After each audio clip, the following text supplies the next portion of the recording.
ত্রয়োদশ জাতীয় সংসদ নির্বাচনের সংরক্ষিত মহিলা আসনের যে নির্বাচন ঘোষণা করা হয়েছে আগামী মাসের 12ই মে, সেখানে অত্যন্ত সুচারুভাবে নির্বাচনটি সম্পন্ন হবে এবং আমাদের দলের সেই সমস্ত মহিলা নেতৃবৃন্দরাই তারা মনোনীত হবেন যাদের গুরুত্বপূর্ণ ভূমিকা রয়েছে বিগত আন্দোলনে, যারা শেখ হাসিনার কোপানলের মধ্যে পড়েছেন এবং যাদের শিক্ষা দীক্ষা সুরুচি সবকিছুই রয়েছে, এগুলো সবকিছুই বিবেচনা করবে দল।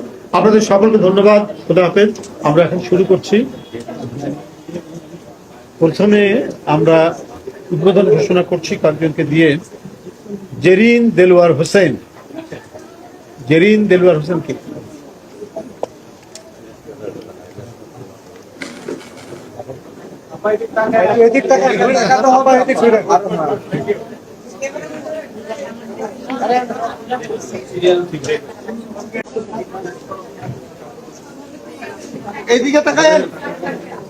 ছাত্র দলের প্রতিষ্ঠাতা আসাদ সাহেবের মিসেস সহধর্মিণী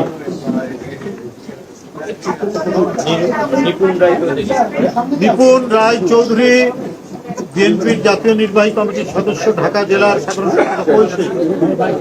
দেখছি না, তুমি এটা দিচ্ছ না?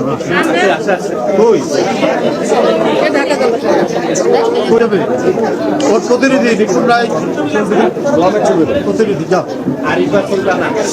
আরিফা সুলতানা ও হুমা।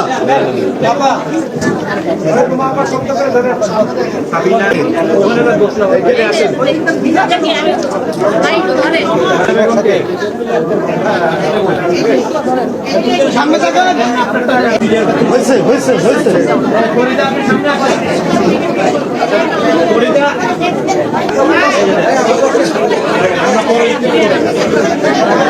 আমাদের প্রোগ্রাম শেষ।